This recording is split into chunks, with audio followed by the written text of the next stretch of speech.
We're going to look at another way to draw graphs.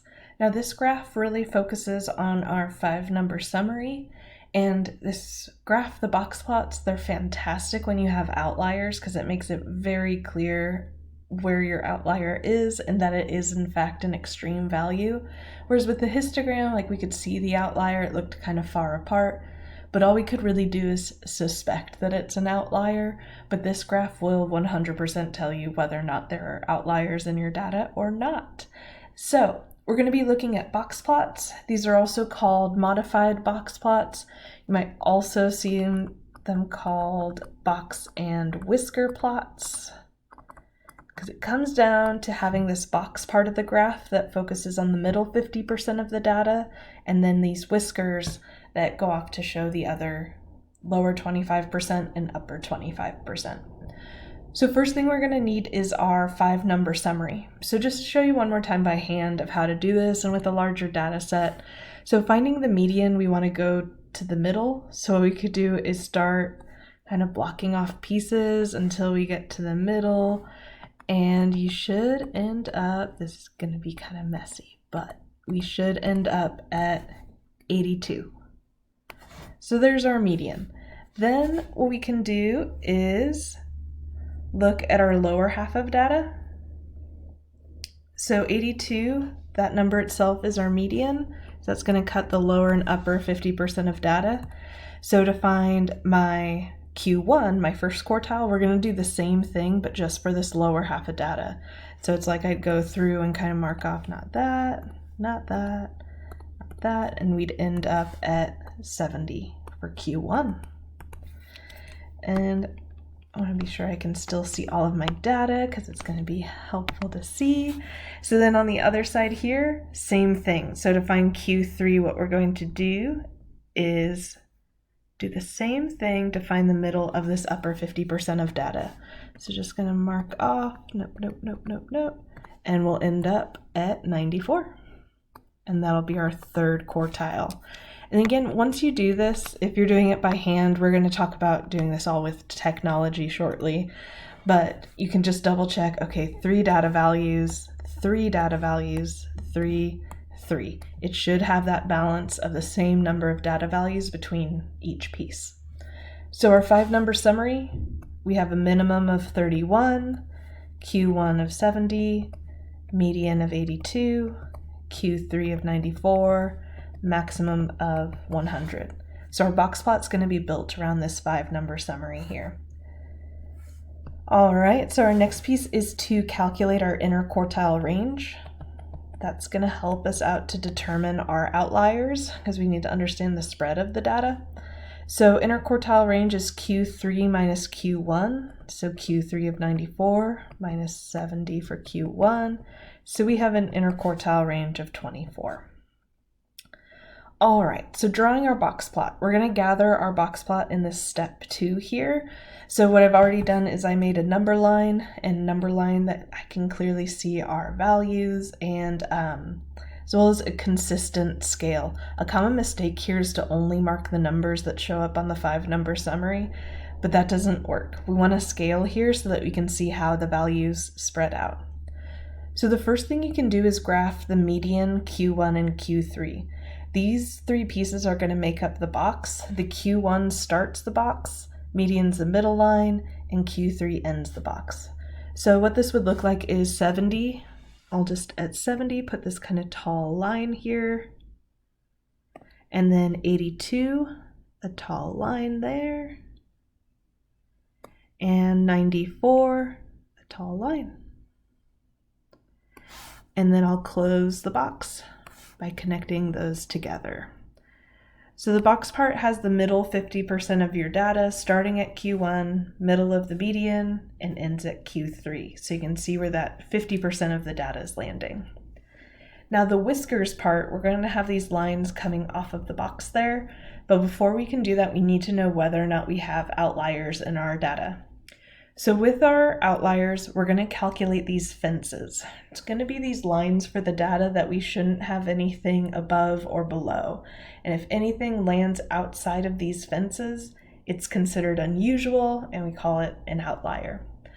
So what we're doing here with the formula, just visually, in terms of our box plot, the length of the box here, that's our interquartile range. We get an idea of the spread of our data with how we go from Q1 out to Q3.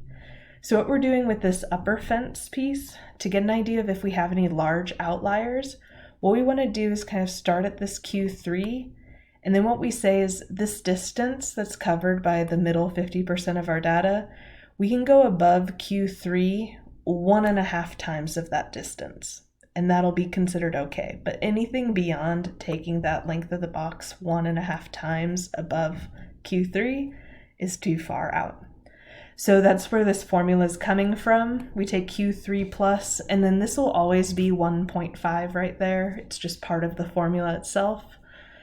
Similarly with the lower fence, it's the same idea. To see if we have any outliers on the lower side, we're going to say we're starting at Q1, where we have this distance for the interquartile range. We can go 1.5 that distance, and we might be a little further, but we'll have this cutoff, and if we land outside of that cutoff, which we'll start to see our 31 is too far out there, if we're beyond that, it's considered an outlier. So calculation-wise, with Q3, we're taking 94 plus 1.5 times our interquartile range, which is 24. So we'd have this upper fence of 130.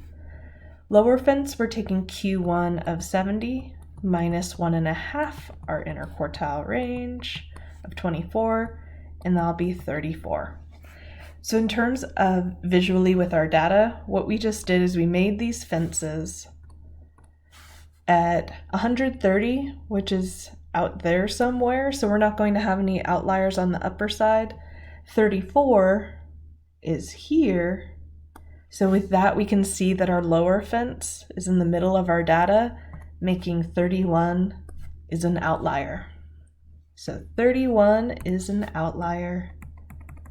And what we'll do is we'll graph it as a special separated point from the rest of the graph. So at 31, what I'm going to do is just draw a little star out there to show we have data out there, but it's an outlier, so it doesn't really connect with everything else. So once we determine our outliers, now we can start drawing our whiskers. Now, a common mistake here is you've calculated this upper fence and lower fence, and a lot of students want to graph those, but you should never, ever, ever graph those fences. They're just these kind of imaginary lines that help us determine what's an outlier and what's not an outlier, and as soon as we use them, we're done with that information. Once we saw 31's an outlier, we're done. So to get the whiskers, we want to go back to our data. So what we want to do is we want to focus on this, that the whiskers are drawn to the nearest data values, so not the fences, inside each of those fences. So if I go back to what I drew up above here, like that 100 is our maximum, so that'll go for our upper whisker, and then for the lower whisker, the closest data value that's within the fences is 62.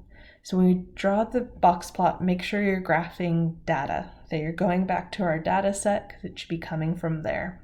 So what this will look like is 62 will be my lower whisker. So I'll have this cut off here, and we'll have a line going like that. And then 100 will be the cutoff for my upper whisker, and it'll go like that. So that's how we draw our box plot. Make a number line, use the 5-number summary to put together the box part with Q1, median, Q3, then calculate your fences to see if there's any outliers, and once you figure out if they're outliers, adjust the whiskers as necessary. So now we're getting to the point where we can start making our conclusions. This conclusion of having a graph and describing shape, center, spread, and unusual features. So we want to keep in mind that we want to start with shape, because if it's symmetric, then we want to use mean and standard deviation. If it's skewed, we want to use median and interquartile range. So box plot and shape. So we talked about these shapes in regards to histograms before. So if it was symmetric, it looked like a bell-shaped curve. How this shows up in a box plot is that you'd have the box part of the graph, And it really comes down to the whiskers, because again, we're really focused on what's happening in the tails of the data. And with a symmetric graph, those tails are pretty much even. No outliers. If you had outliers, it would need to stay balanced on both sides, which is kind of a rare case. So with symmetric data, that's what you'd be seeing from the box plot. No outliers typically, and then these somewhat even whiskers. If we have left skewed data, what that would look like for our histogram is a tail of data on the left-hand side, so something like this. So with our box plot, what that would look like is we'd have the box of the data and maybe a short whisker on the right-hand side here. And then what could come through is maybe we have a long whisker for the left-hand side, and then even more left skewed would be to throw an outlier in there. So you could judge by the whiskers alone, like which side has the longest whisker, and then as soon as an outlier's in there, that really determines the side the skew's on. And right skewed is a similar idea in that that's where we have most of our data to the left-hand side and then a tail of data to the right. So what that would look like with the box plot is we'd have most of our information on the left and then maybe a longer whisker on the right-hand side along with an outlier. Even if there wasn't an outlier, that would still be a right skewed graph. So with the box plot we just drew, we have this outlier on the left-hand side, so that immediately gets us towards left skewed. Even comparing the whiskers, they look somewhat similar, but that outlier really seals the deal. So what we're going to do is describe the shape of the data. So we want to refer to these were exam scores. So we want to keep in mind units, so maybe these were scored in points, and that they're exam scores. We want to refer to that to keep everything in context. So we could say the exam scores are left skewed.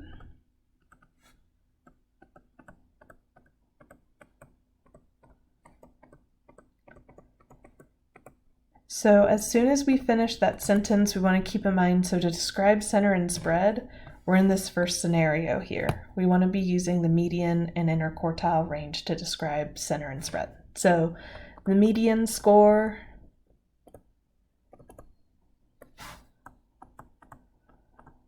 is 82 points with an interquartile range of 24 points. So that would describe our center and spread. If that first sentence we wrote that the data was symmetric, then we'd be making a sentence about mean and standard deviation. But our last sentence, describing unusual features or say they're none, typically this is going to be where you talk about outliers. You can either say there aren't any outliers, or in this case, there is an outlier score.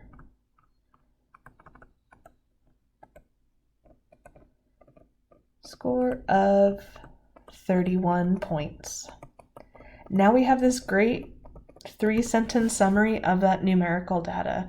We have an idea of the shape of the data, where it's centered, how it can spread out, as well as this extreme value that's coming up with the data. So those are box plots.